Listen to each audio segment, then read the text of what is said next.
Hello everyone, today we are going to learn about how to use Lightroom.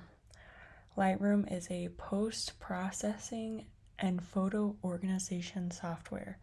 It was built for photographers to do simple editing that would require less time than Photoshop. So when you pull up Lightroom and you are ready to import your photos, you are going to go over here to your left side panel. This is for your importing and really your organization when it comes to adding photos into Lightroom. So these are the photos that you have on your computer, or your folders with the folders with the photos inside. So right now I have an external hard drive on my Mac that I need to import pictures from. So you're going to click on where you're locating your images, and then you will see in this middle panel, you will see that all the images that are in that folder. You can also see up here that you can copy as a DNG, copy, move, or add. I always only add the photos because we do not want to move them from this folder into Lightroom. We only want to add them. And then on this side, our right side panel is showing where those photos will be located on your computer. And as you can see, mine is going to my catalog. Lightroom, like many other Adobe softwares, are a smart software that will remember the edits that you made to individual photos. It catalogs everything you do to each image, which is great because you can always stop and go back or look back when you need to see an edit that you chose. So for now, we have lots of pictures in here. So instead of adding all my images, let's just go through and add a few. You can scroll through them, see different ones. If you use the same folders, it will see that you have new photos to be imported. You can also see down here, you can sort them by different types, by the capture time, checked state, file name, file type, media type. I always like to do capture time because especially when I'm shooting weddings, it's nice to have them in the order that I shot them. When everything looks good, you can import those into Lightroom. Once you have your photos in Lightroom, it will open up in the library portion of Lightroom. This is a great way to view all your images at once. You're able to see them. You can look at them individually. You can compare if you want to look to see if you like one more than the other. And I never use the people view. I think that is new to Lightroom.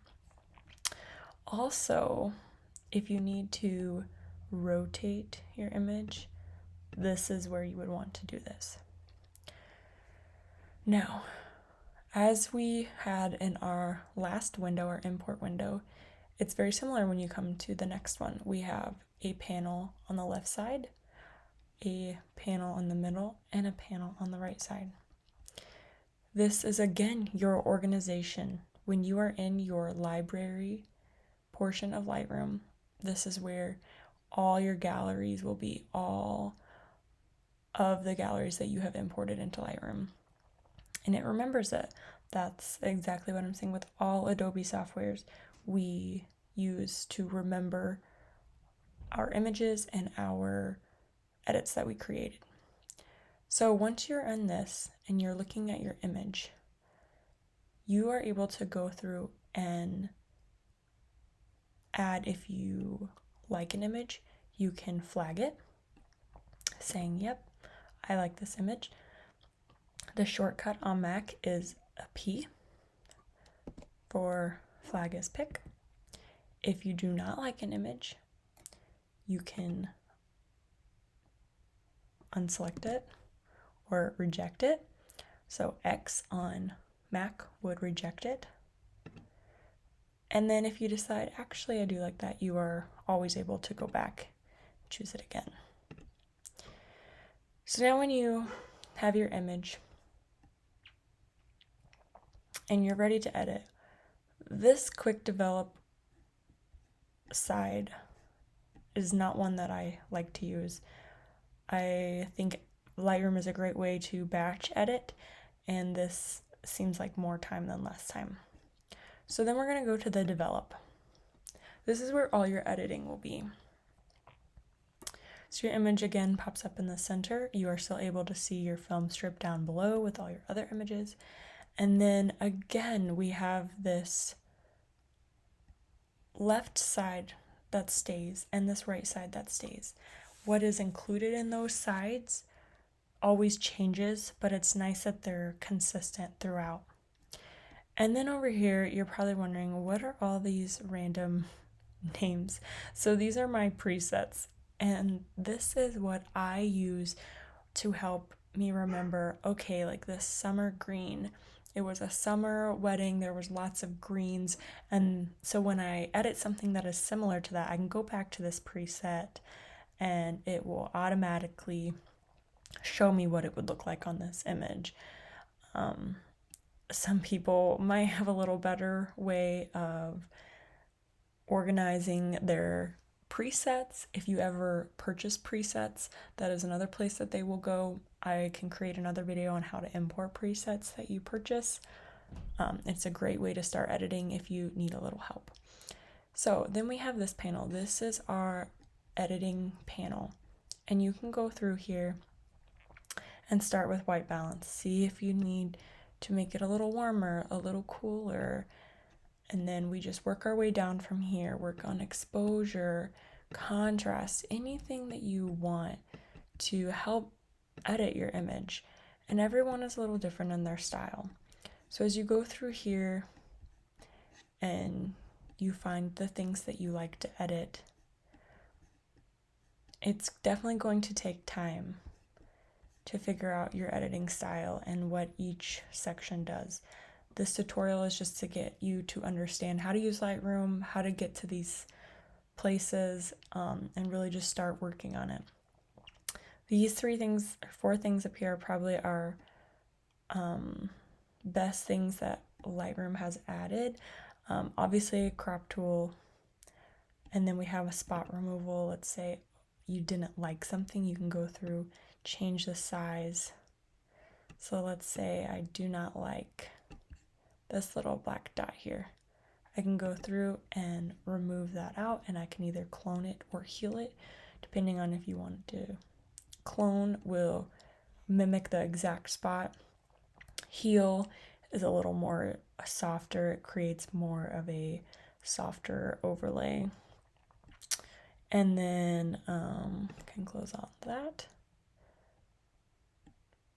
I don't really use red eye correction much. I don't use a lot of flash to have to worry about red eye correction, but that's where you would find that.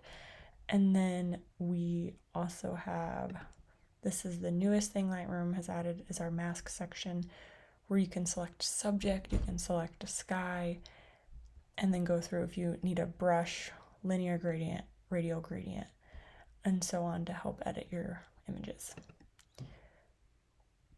Another thing I want to add that a lot of people who just start using Lightroom don't know, and it's a very great thing to use. I'm just going to quickly edit this. Is you are able to go in and select all your images and sync them. And then this sync setting will come up and it will show you what you want to sync. Now, we did do that spot removal. We don't want that to sync on all of our images because let's say we were syncing a person and we spot removed something on their face. Well, their face isn't going to be in the same spot, so it's going to remove that same spot on every image. Once this looks good, you can sync, and then it will automatically go through and you are ready to export. I can show you that in another video because my export is not on my record screen. So, well, we'll go up to File, Export. Sorry you can't see my very top, but File, Export, and then this will pop up. So it is a lot of information, but a quick rundown is I always like to export it in the same folder as my original photo, especially because I use a external hard drive. It's not saved on my computer to take up space. And then I put it in a new folder. That way my raw files and my new files are all separated. And then you can go down to file naming. Maybe you want to name it wedding because this is wedding, or whatever is easier. I think it is nice to do a custom text for clients, but if it's for a school project and they ask you to name it with your name, this is a great way to edit the name without having to go into each individual image and change the name. We are not doing video, so we don't need to worry about this. File setting. This is very important. PSD is a Photoshop file. TIFF are very large. PNG, DNG, and original, we don't need to worry about that. Original would be a raw file. We don't want to export as a raw file. We want to export it as a JPEG so that it can be uploaded to any software. Anyone can see it on a phone, computer, anything like that. We always stay on sRGB. Quality, we want it to be the best possible quality.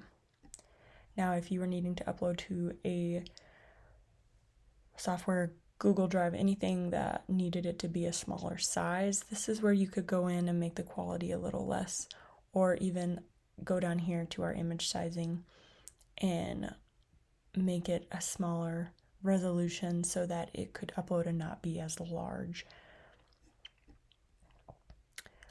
If you are only doing for screen, this is a great way to output a screen. Otherwise, for a client, I would do matte paper so that it always looks good when they print. And if you want a watermark, you could add a watermark if you are doing work for someone and you need to show them a proof before you give them the image. This is all great. So once all this looks good, you will export, and it will export this image. As you can see up here, shows you the progress of it. This is obviously one file, it doesn't take very long, and then you will be able to find that in the original folder that you took it from. Thank you so much for watching my quick tutorial on how to use Lightroom. I hope that this was helpful, and I can't wait to make more of these so we can learn more about editing in our future.